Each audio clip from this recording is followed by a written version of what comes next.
नमस्ते जी। कैसे हैं सब आप? स्वस्थ मस्त भी तो होंगे। आज मैं विनया पुंडे प्राकृतिक चिकित्सक हूँ। महाराष्ट्र में पुणे के पास मेरा एक प्राकृतिक चिकित्सा केंद्र है। कुछ सालों पहले स्वास्थ्य ये कोई बड़ा सोचने लायक विषय था ही नहीं।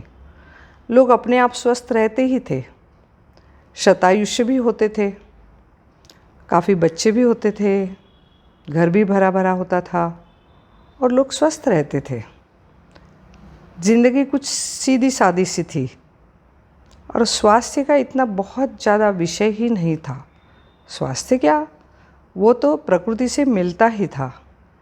लेकिन अब कुछ 30-40 साल से आपके भी ध्यान में आया होगा कि स्वास्थ्य के लिए अब बहुत ज़्यादा लोग परेशान भी है, लोग चिंतित भी है, लोग प्रयत्नरत भी है और उसमें काफ़ी रुचि भी रखते हैं।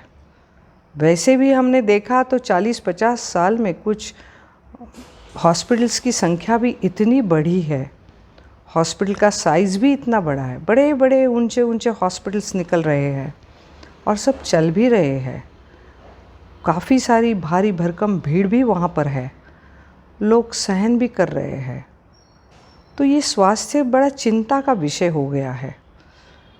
वानप्रस्थी हो, वृद्ध हो, तो उनके लिए तो बहुत ही ज़्यादा सारी ज़िंदगी दवाइयों पर उनको रहना पड़ता है।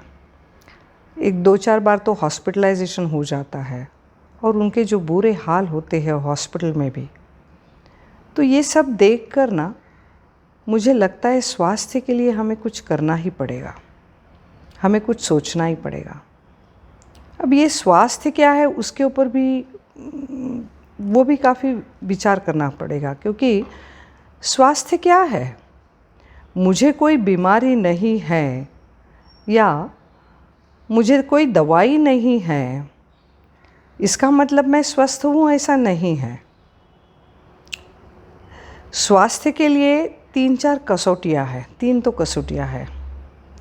देखिए, हम अपना खुद का ही निरीक्षण करें, अपने खुद को ही देखें, अपने खुद को ही जानें।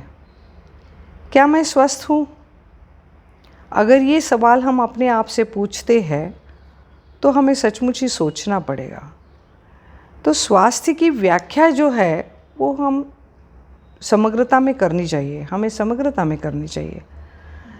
स्वास्थ्य की व्याख्या में पहला बिंदु तो है, स्वस्थ किसे कहेंगे हम? पूर्णतया स्वस्थ रहना और स्वस्थ होना और स्वस्थ ज़िंदगी जीना, ये हर एक को प्रिय है, सभी को ही चाहिए। लेकिन हमें उसके लिए प्रयास भी करने पड़ते हैं। अब जैसे पहले पुराने ज़माने में 40-50 साल पहले जैसे मैंने कहा, वैसे स्वास्थ्य तो बस टेक इट फॉर ग्रांटेड, वैसे स्वास्थ्य अब नहीं मिल सकता है। इसका कारण भी आप सब जानते हैं।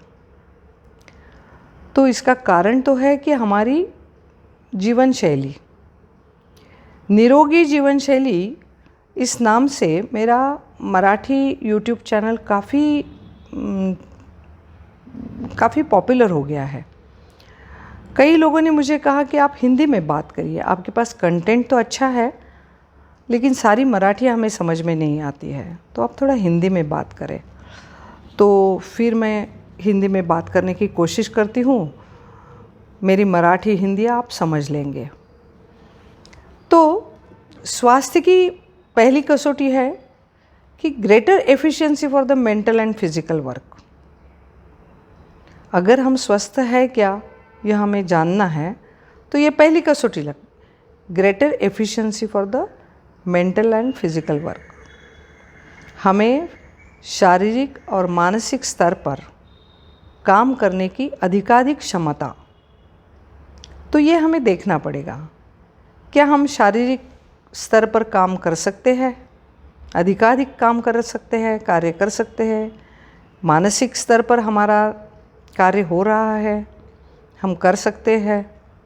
तो ये हमें पूछना पड़ेगा, अपने आप को ही हमें पूछना है।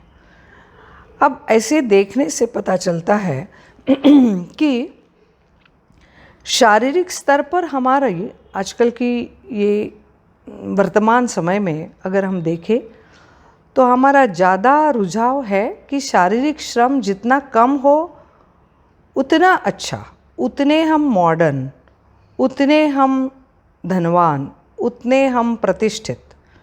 जितना हम शारीरिक काम कम करेंगे उतने हम प्रतिष्ठित।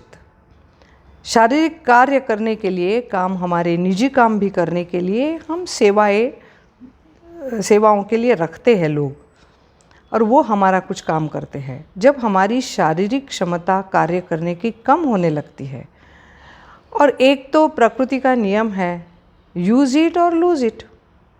आप अपने शरीर को इस्तेमाल करिए, शरीर का उपयोग करिए, या तो फिर वो जो अंग आप उपयोग में नहीं लाएंगे तो वो धीरे धीरे कम होता जाएगा।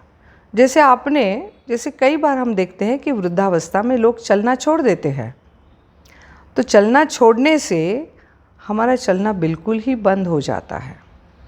जैसे कई वृद्ध नहीं लेकिन 50-60 की उम्र में, 40 से 60 तक के लोग आजकल नीचे बैठना छोड़ देते हैं। आपने देखा होगा सभा में, समारंभों में, बैठकों में लोग नीचे बैठना नहीं पसंद करते हैं। इतना ही नहीं, मंदिर में भी लोगों को नीचे बैठना अच्छा नहीं होता है।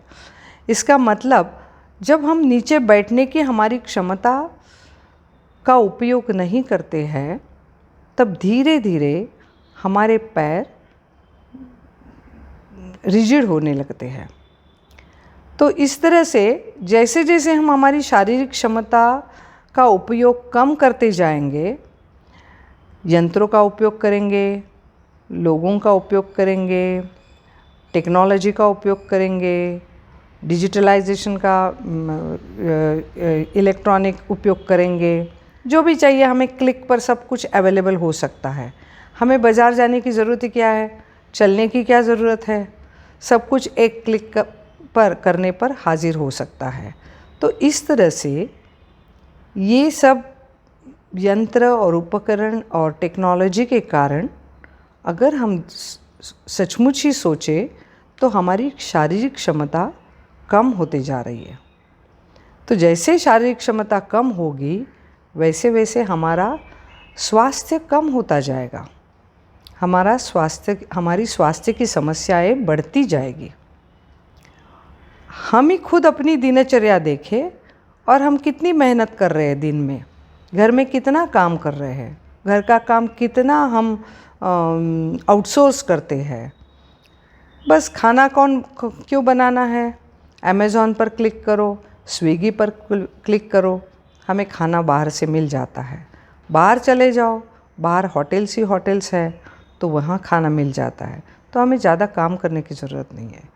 तो इस तरह से हमारी ये अभी की जीवन शैली ही, हमारी जीवन पद्धति ऐसे हो गई है कि शारीरिक श्रम कम करना, और ये पक्का रास्ता है अस्वास्थ्य का, स्वास्थ्य को धोखा है। दूसरा मैंने कहा मानसिक क्षमता, मानसिक भी हमारा मन, हमारा दिमाग हम अब कम उपयोग में लाते हैं। देखिए पहले क्या था, टेलीफोन थे तो 6 डिजिट नंबर थे, तो लोगों के दिमाग में रहता था, कितनों के तो लोगों के नंबर याद रहते थे और लोग फ़ोन कर सकते थे। अब तो मोबाइल है तो नंबर भी याद नहीं है। तो हमारा धीरे धीरे दिमागी काम भी कम होते गया है। ये नंबर कौन याद रखेगा, गाने कौन याद रखेगा, स्तोत्र और संस्कृत पाठांतर तो वो तो बहुत दूर की बात है। तो इस तरह से हमारा कैलकुलेटर है, कैलकुलेशन कौन करेगा, इस तरह से हमारे कई दिमागी काम, फिर वो इंजीनियरिंग हो, फिर वो मेडिसिन हो, फिर कोई भी क्षेत्र लीजिए, उसमें हमारा दिमागी काम धीरे धीरे ये संगणक के कारण कम होते जा रहा है। तो हमारा दिमाग भी कम उपयोग में लाते हैं, और फिर प्रकृति का वही नियम है यूज़ इट और लूज़ इट।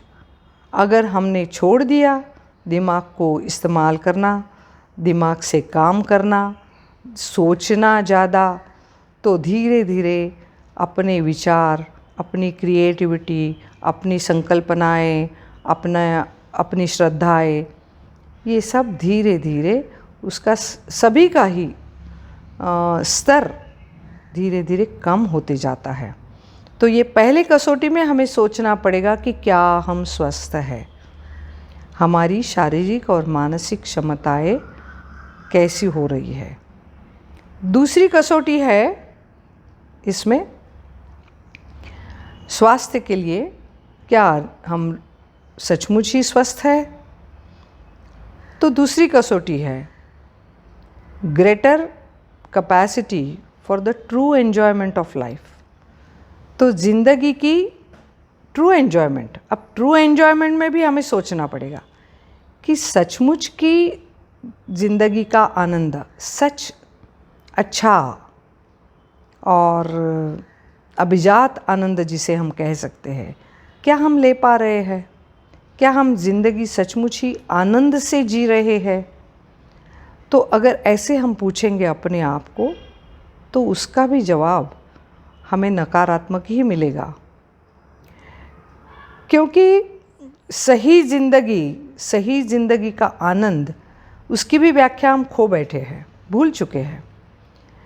हमें चाहिए प्रकृति का आनंद। नदी के किनारे बैठे हैं, अब नदी कहाँ, उसका किनारा कहाँ, और उसका साफ सुथरा किनारा कहाँ, उसकी आवाज़ कहाँ, पक्षियों की किलबिलाहट वो कहाँ, छोटे बच्चों की फूलों की चहक महक वो भी बहुत ही कम, और छोटे बच्चों का स्पर्श, छोटे छोटे बच्चे, उनके वो खिलखिलाहट, उनका वो हंसना, उनकी वो आँखों में चमक, उनका वो स्पर्श, ये भी सब अब दिन ब दिन हमारे व्यवसाय है, हमारी नौकरियां है, हमारी पढ़ाई है, हमारी कंपटीशन है, इतना फास्ट और बिजी लाइफ करके रखा है कि ये ज़िंदगी के छोटे छोटे आनंद है ना, वो चंद्रमा है, उसका प्रकाश है, उसका शीतल प्रकाश है, वो आजकल शहरों में तो ये सब दिखना भी मुश्किल हो गया है। चंद्रमा, तारे, वो दिखना मुश्किल हो गया। सुबह का सूर्योदय, फिर शाम का सूर्यास्त, उसका वो रंग, उसकी वो छटाएं, वो भी हम देखना भूल गए हैं। हम इतने बिजी हो गए हैं, हमारी ज़िंदगी इतनी फास्ट लाइफ हो गई है, फास्ट ट्रैक पर चल रही है कि ज़िंदगी के ये छोटे छोटे से आनंद भी हम खो चुके हैं। तो ट्रू एन्जॉयमेंट ऑफ लाइफ हमें नहीं मिलता है।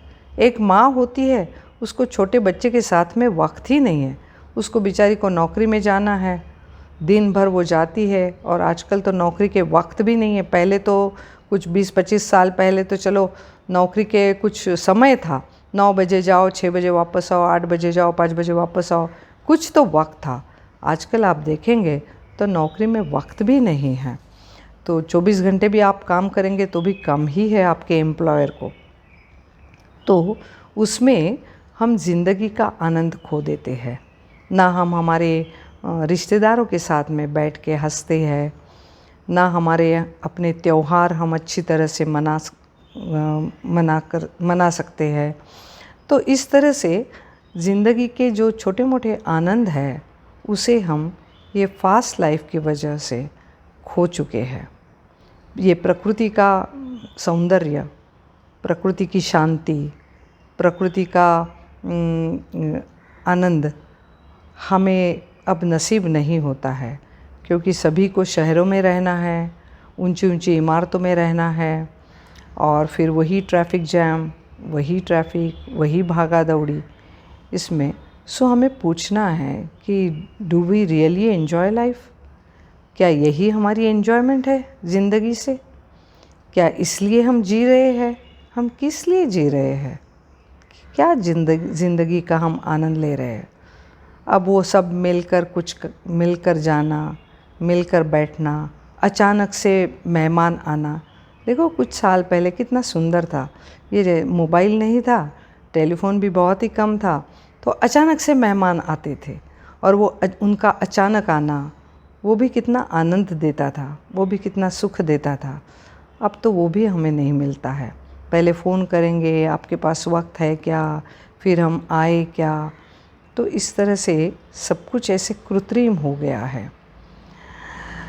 तो ये दूसरी कसौटी भी हम देखेंगे तो क्या हम सचमुच ही स्वस्थ है, ये भी सोचने वाली बात है। तीसरी कसौटी है स्वास्थ्य के लिए best insurance against poverty and failure. तो ये कसौटी पर भी हम सफल नहीं हो सकते हैं तो हम स्वस्थ नहीं हैं, इतना तो हमें जानना ही पड़ेगा। क्योंकि पॉवर्टी एंड फेल्यूर, देखिए हमारे मन में ही पॉवर्टी कॉन्शियसनेस बहुत ज़्यादा है। एक तो सारी दुनिया, इंडिया इज़ डेवलपिंग कंट्री, अब थोड़ा मोदी जी के कारण थोड़ा बदला सा है वातावरण, लेकिन फिर भी India is still developing country. अभी तक तो भारत एक गरीब देश, इस तरह से तो हर नागरिक के मन में वो जो पॉवर्टी कॉन्शियसनेस था वो था ही था। और हम देख भी रहे हैं कि धन के पीछे लोग कितनी मेहनत करते हैं। अब हमने तो ये मान ही लिया है जैसे कि मेहनत के बिना धन हासिल करना आसान नहीं है। तो ये जो दरिद्रता की भावना हमारे मन में, कम दरिद्रता नहीं समझो, कम की, हमें कम है, हमें और चाहिए, हमें इतने में नहीं होता है, हमें और मेहनत करनी है, हमें और कमाना है, हमें और वक्त देना है, at the cost of family, at the cost of relation, at the cost of your Joy, सब उसके हमें ये जो सब दिखता है यही तो है कि कमतरता की भावना, कमी की भावना, हमें कुछ अभाव है, हम अभाव में जी रहे हैं। ये जो भावना में जीते हैं तो ये कोई स्वास्थ्य का लक्षण नहीं है। जितना है उतना बहुत है, उतना अच्छा है, उतने में समाधान है, ये असल में स्वास्थ्य की व्याख्या हो सकती है। तो ये स्वस्थ रहना यानी प्रसन्न रहना, यानी खुश रहना, क्योंकि बाहरी चीज़ों से हमें प्रसन्नता, आनंद और खुशी नहीं मिल सकती है। ये तो हम जानते हैं। हम कितने भी अच्छे ब्रांडेड कपड़े पहने, हम कितने भी गहने पहने, हम कितने भी फर्नीचर अलग अलग हर 2-4 साल में बदलते रहे, हर साल भर में हम गाड़ियाँ बदलते रहे, फिर भी वो सब चीज़ें हमें प्रसन्नता नहीं दे सकती है। ये तो हमें मालूम है। तो ये जो कमतरता का, ये जो अभाव की भावना में जीना, असल में अभाव है ही नहीं, लेकिन अभाव की भावना में जीना ये स्वास्थ्य का लक्षण नहीं है। और फिर अपयश, जैसे अपयश तो हमारी यश के तरफ जाने की पहली स्टेप है। तो हर अपयश हमें ऐसे लगना चाहिए कि ये यश की तरफ ही जाने का मेरा पहला पड़ाव था। तो इससे अपयश आएगा नहीं, ना विद्यार्थियों को अपयश आ जाएगा, ना व्यावसायिकों को अपयश आएगा, ना युवा पीढ़ी को अपयश लगेगा, तो ना वृद्धों को लगेगा कि अरे हमने ज़िंदगी में क्या कमाया, हमने क्या किया ज़िंदगी में। तो इस तरह से ये अपयश की भावना भी अस्वास्थ्य का लक्षण है। हम स्वस्थ नहीं हैं। जब तक ये अपयश भी हमें और ज़्यादा मेहनत करने के लिए उद्युक्त नहीं करता है, तब तक हम स्वस्थ नहीं हैं। तो ये अपयश आया तो, नहीं तो ये अभी देखते हैं हम, डिप्रेशन के कारण किसानों की आत्महत्या हो रही है, विद्यार्थियों की आत्महत्या हो रही है, कई युवा पीढ़ी के लोग बहुत चिंता के कारण, बहुत ऋण होने के कारण आत्महत्या करते हैं। तो ये जो हम समाज में देख रहे हैं, तो ये कारण स्वास्थ्य का ही है, ये स्वस्थ नहीं है और इसीलिए ये सारी चीज़ें होती रहती हैं। ये तो आना ही है। अब ये जैसे स्ट्रेस हमारा बहुत ज़्यादा पॉपुलर शब्द है। देखो ये स्ट्रेस कारण नहीं है। अब डॉक्टर्स भी बोलते हैं कि काफ़ी तो बीमारियां स्ट्रेस की वजह से हो रही है। तो स्ट्रेस की वजह से बीमारियां नहीं होती है, असल में जिंदा है इसका मतलब ही थोड़ा स्ट्रेस तो होना ही है। सर्वाइवल के लिए तो स्ट्रेस तो थोड़ा होना ही है, आवश्यक है, होता ही है।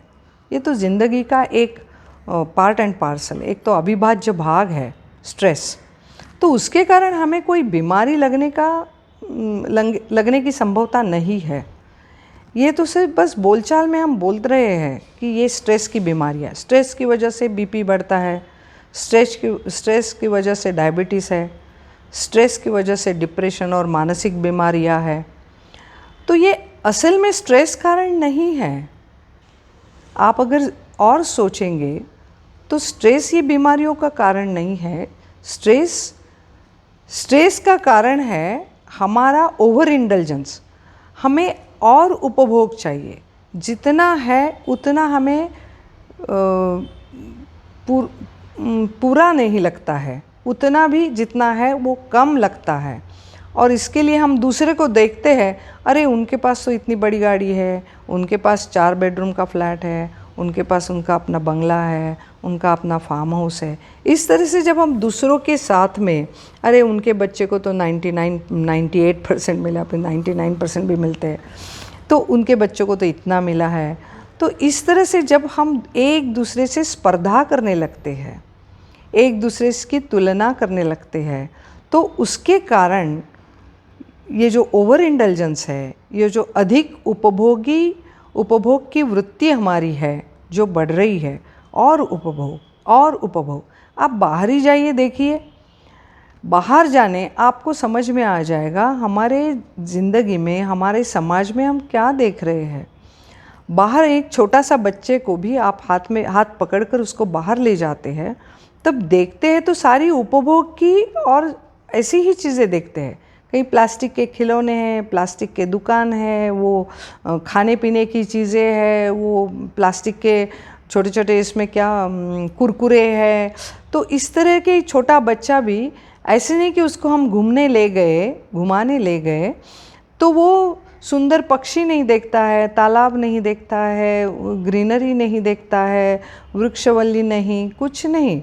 उसको जो दिखता है वो सब कुछ यही है, उपभोग। ये चाहिए, वो चाहिए, वो चाहिए, वो चाहिए, वो लेना है। सारी दृष्टि उसके ऊपर ही वहीं जाती है। तो ये जो उपभोग की हमारी अति उपभोग की वृत्ति हो गई है, इसके कारण से ये सारी बीमारियाँ, और इसके कारण से हम अपने आप को असफल, इसके कारण से हम अपयशी, इसके कारण से हम दुखी होते हैं, अप्रसन्न रहते हैं। और ये अप्रसन्नता, देखिए ना, स्पर्धा हर जगह है। छोटे बच्चों से लेकर हम स्पर्धा में जी रहे हैं। छोटे छोटे बच्चे जिनको मालूम भी नहीं है स्पर्धा क्या होती है, लगा देते हैं उनके भी स्पर्धाएं। चलो भागो, कौन पहला नंबर आता है, चलो लिखो, कौन अच्छा लिखता है। तो इस तरह से हम बच्चों को बचपन से ही स्पर्धा में डालते हैं। हमारे गुरुदेव बहुत अच्छा कहते हैं, नो कंपटीशन, कोऑपरेशन। ये मुझे बहुत अच्छा लगता है। हमारे ज़िंदगी में कोऑपरेशन होना चाहिए, एक दूसरे की मदद होनी चाहिए, एक दूसरे का सहयोग होना चाहिए, सह अस्तित्व होना चाहिए, नहीं कि स्पर्धा। तो ये स्पर्धा के कारण हम दुखी हो रहे हैं। तो इसीलिए हमारा स्वास्थ्य बिगड़ता है। ये कोई स्ट्रेस के कारण नहीं, स्ट्रेस है ही नहीं। जब जितना मिला है उसमें मैं खुश हूँ, मैं जहाँ हूँ उसमें मैं प्रसन्न हूँ। जैसे है वैसे दिन निकल जाएंगे, और सारे दिन ऐसे एक जैसे रहते भी नहीं हैं, तो वक्त तो बदल ही जाता है, ये भी हमें मालूम है। तो इस तरह से हम हमारे विचार, हमारा दृष्टिकोण, हमारे एटीट्यूड बदल देंगे तो हम स्वस्थ रह सकते हैं। तो ये हम अपनी स्वास्थ्य की परीक्षा करने के लिए किसी डॉक्टर के पास जाके, किसी लैबोरेटरी में जाके सारा चेकअप करके फिर देखें कि हम स्वस्थ है कि नहीं, दूसरा कोई और वो मशीनरी बताएगी कि आप स्वस्थ है कि नहीं। आप ये 3 बिंदुओं पर सोचें, विचार करें, अपने आप से पूछें, और फिर आप स्वस्थ हैं क्या, यह आप ही सोच लें। और फिर एक बार हमें कारण समझ में आया कि हमारे अस्वास्थ्य का कारण क्या है, तो उसका निराकरण तो हम आराम से अपने आप ही कर सकते हैं। हमें कोई बाहरी डॉक्टर, बाहरी चिकित्सा, बाहरी दवाइयाँ किसी की भी ज़रूरत नहीं है। हम अपने आप को ही स्वस्थ रख सकते हैं। भगवान ने हमारे में बिल्ट इन मैकेनिज़्म दिया हुआ है, हम स्वस्थ रह सकते हैं। हमें बाहर के बड़े बड़े हॉस्पिटल्स, बड़े बड़े स्पेशलिस्ट, बड़े बड़े इक्विपमेंट्स, बड़े बड़े मशीनरी, बड़ी बड़ी लैब, बहुत सारी दुकानें औषधों की और बहुत सारी औषधियाँ, इनकी कोई ज़रूरत नहीं है। इस पर आप विश्वास रखेंगे तो आप सचमुच ही स्वस्थ रह सकते हैं। फिर एक बार नटशेल में मैं इतना ही, पहले ही हमारा एपिसोड में मैं इतना ही कहूँगी कि क्या हम सचमुच ही स्वस्थ हैं, तो हमें ये 3 कसौटियाँ अपने आप को पूछनी है। Greater efficiency for the mental and physical work. क्या हम रोज़ कुछ हमारा पठन करते हैं? क्या हम कुछ याद रखने का प्रयास करते हैं? क्या हम दिमागी तौर पर कुछ काम करते हैं? क्योंकि जब नौकरी करते हैं ना, उसमें कोई दिमागी काम नहीं होता है। जो बॉस बोलता है वही हमें करना होता है। हमें अपने दिमाग से कुछ सोच के कुछ नई संकल्पना, कुछ नई योजना, कुछ नया उपक्रम नहीं कर सकते हैं। तो ये जो दिमागी काम का हम दिन में हमारा दिमाग कितना उपयोग में लाते हैं, ये हमें सोचना है। ज़्यादा से ज़्यादा मैं तो बहुत सारी महिलाओं को देखती हूँ, तो उनकी तो शारीरिक और मानसिक दोनों भी क्षमता, मैं पिछले 25 साल से प्राकृतिक चिकित्सक प्रैक्टिस कर रही हूँ, और मैं जब देखती हूँ तो कई बार मुझे ध्यान में आता है कि केवल यही कारण है कि हम शारीरिक क्षमता भी उपयोग में नहीं लाते हैं। शारीरिक क्षमता बढ़ाने की तो बात ही दूर, और हम मानसिक, हमारे दिमागी तौर पर भी हम कुछ काम नहीं करते। ज़्यादा से ज़्यादा पढ़ेंगे, न्यूज़ तर देखेंगे, ज़्यादा से ज़्यादा पढ़ेंगे तो न्यूज़पेपर पढ़ेंगे या तो कोई मैगज़ीन पढ़ लेंगे, बस यही हमारा पढ़ना होता है। तो इस तरह से दिमागी तौर पर भी हम काम कम करते हैं, शारीरिक क्षमता का भी कम करते हैं। तो हमारी दिनचर्या में हमें देखना है कि नहीं, ऐसे नहीं करना है। मेरे काम, मैंने अभी मेरे कुछ हफ्तों में मेरे ध्यान में आ गया है। और भी एक चीज़ कि सॉरी टू से, ऐसे आप बुरा नहीं मानना, लेकिन ये मेरा अपना निजी निरीक्षण है, जो काम अपना खुद का काम खुद नहीं करते हैं ना, वो अक्सर मोटे हो जाते हैं। क्योंकि वो बस, अरे ज़रा फ़ैन लगाइए, ज़रा दरवाज़ा बंद कर दीजिए, ज़रा वो सब्ज़ी ला के ले आइए, ज़रा वो फ्रिज में से वो दे दीजिए। तो इस तरह से फिर पुरुष भी होंगे तो भी पूजा करने बैठेंगे तो कपूर लेके आइए, वो लेके आइए। जो अपने अपने काम है वो भी हम जब दूसरों से करवाना शुरू करते हैं, उसमें सब कुछ आ गया, उसमें अमेज़ॉन आ गया, उसमें स्विगी आ गया, उसमें ऑनलाइन सब कुछ आ गया, ऑनलाइन कोर्सेस आ गए, एवरीथिंग, ऑनलाइन योगा आ गया, सब कुछ उसमें आ गया है।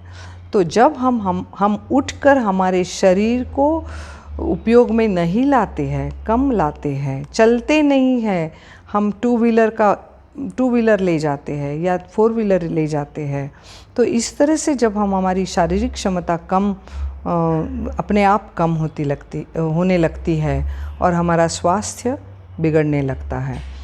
तो ये हो गई पहली कसौटी। दूसरी है greater capacity for the true enjoyment of life. तो हमारी ये जो सचमुच ज़िंदगी में जिसमें सच आनंद है, सुख नहीं, सुख और आनंद में फिर फ़र्क है। तो सचमुच आनंद की जो चीज़ें हैं, जो बातें हैं, क्या हम वो करते हैं? क्या हम किसी के लिए वक्त देते हैं? क्या हम किसी के साथ बैठ के बातें करते हैं, उनकी कुछ बातें सुनते हैं? तो इस तरह से हमें निजी ज़िंदगी में देखना है कि हमारा सचमुच, ये तो गाड़ी बदल दी, फर्नीचर बदल दिया, नया इंटीरियर कर लिया, तो इसमें तो आनंद नहीं है। वो थोड़ी दिन के लिए होता है, अच्छा लगता है, उसके बाद फिर से वही अपना शुरू हो जाता है। तो इस तरह से greater capacity for the true enjoyment of life. क्या हम बच्चों के साथ में सचमुच मज़ाक कर सकते हैं? क्या उनका हम देख के खुश हो जाते हैं? उनका, जैसे राजा दशरथ